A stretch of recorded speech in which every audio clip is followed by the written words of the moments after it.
akan menjelaskan pengambilan keputusan konsumen.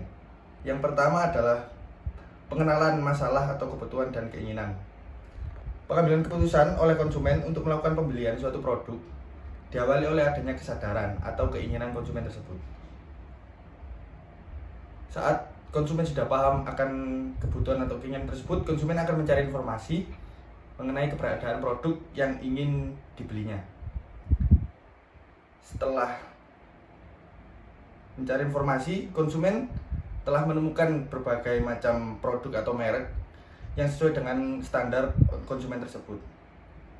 Dengan menggunakan standar tersebut, konsumen akan memilih barang yang akan dibeli. Setelah dibeli, konsumen akan melakukan evaluasi pasca pembelian atau yang terakhir. Di saat proses evaluasi ini, konsumen akan menentukan apakah konsumen merasa puas atau tidak atas keputusan pembeliannya. Selanjutnya tentang diagnosis perilaku konsumen. Perilaku konsumen sendiri adalah sejumlah tindakan-tindakan nyata individu yang dipengaruhi oleh faktor-faktor internal dan eksternal yang mengarahkan mereka untuk menilai, memilih, mendapatkan, dan menggunakan barang dan jasa yang diinginkannya. Dalam perkembangan konsep pemasaran modern, konsumen ditetapkan sebagai sentral perhatian. Faktor-faktor internal individual yang mempengaruhi perilaku konsumen seperti yang pertama, motivasi, yakni keadaan dalam pribadi seseorang yang mendorong keinginan individu untuk melakukan kegiatan-kegiatan tertentu guna mencapai suatu tujuan. Yang kedua, kepribadian, bentuk dari sifat-sifat dari konsumen yang ada pada dari individu yang sangat menentukan perilakunya. Yang ketiga, pembelajaran konsumen hasil belajar ini akan memberikan tanggapan tertentu yang cocok dengan rangsangan-rangsangan dan yang mempunyai tujuan tertentu. Yang keempat, sikap, yakni sikap dilakukan konsumen berdasarkan pandangannya terhadap produk dan proses belajar dari pengalaman ataupun dari yang lain. Selain faktor-faktor lingkungan internal, faktor-faktor eksternal individu juga sangat berpengaruh terhadap perilaku pembelian konsumen. Faktor-faktor lingkungan eksternal yang mempengaruhi perilaku konsumen meliputi yaitu kelompok rujukan yang pertama, sebagai titik banding atau referensi langsung tatap muka atau tidak langsung membentuk sikap maupun perilaku seseorang. Dan yang kedua adalah kelas sosial. Perilaku konsumen antara kelas sosial yang satu dan yang lainnya sangat berbeda karena golongan sosial ini menyangkut aspek-aspek sikap yang berbeda-beda. Dan yang ketiga adalah budaya.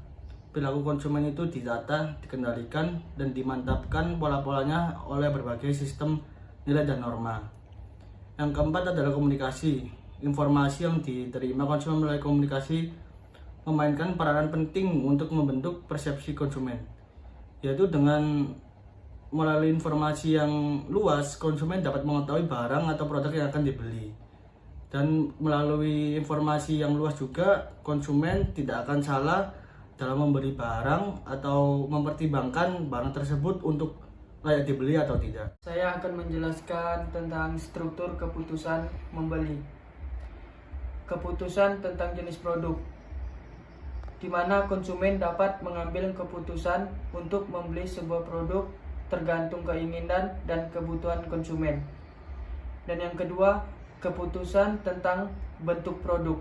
Keputusan ini menyangkut ukuran, mutu, dan sebagainya. Yang ketiga, keputusan tentang merek. Konsumen harus mengambil keputusan tentang merek, mana yang akan dibeli, di mana setiap merek memiliki perbedaan-perbedaan tersendiri. Yang keempat, keputusan tentang penjualnya. Konsumen harus mengambil keputusan di mana produk tersebut akan dibeli. Dalam hal ini, produsen, pedagang besar, dan pengecer. Keputusan tentang jumlah produk, konsumen dapat mengambil keputusan tentang seberapa banyak produk yang akan dibelinya pada suatu saat. Yang keenam, keputusan tentang waktu pembelian. Konsumen dapat mengambil keputusan tentang kapan ia harus melakukan pembelian. Masalah ini akan menyangkut adanya uang. Yang ketujuh, keputusan tentang cara pembayaran. konsumen harus mengambil keputusan tentang metode atau cara pembayaran produk yang akan dibeli. Selanjutnya saya akan membahas tentang jenis perilaku keputusan pembelian. Yang pertama itu perilaku membeli yang kompleks. Perilaku ini terjadi ketika seorang konsumen membeli produk yang mahal dan mewah. Misal, seorang konsumen ini ingin membeli mobil dengan harga yang mahal sehingga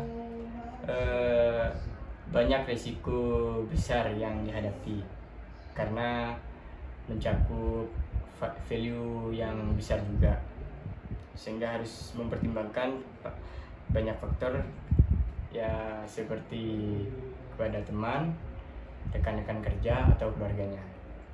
Yang kedua ini perilaku membeli yang mengurangi disonansi. Perilaku ini terjadi ketika konsumen menunjukkan tingkat keterlibatan yang tinggi karena produk tersebut sangat mahal dan terbatas. Misalnya, konsumen ini membeli kemah untuk mendaki. Dia harus membuat keputusan yang cepat tentang produk yang dipilih karena produknya itu terbatas.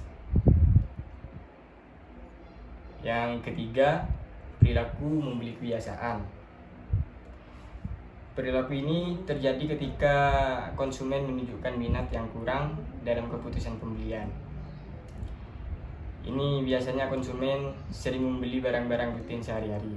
Misal, konsumen ini membeli beras, gula, minyak tanpa melihat merek. Dan yang keempat, perilaku membeli yang mencari variasi. Perilaku ini menunjukkan seorang konsumen itu ingin mencoba hal yang baru dan jenis-jenis yang baru juga. Ya, sekian dari presentasi kelompok kami. Terima kasih. Wassalamualaikum warahmatullahi wabarakatuh.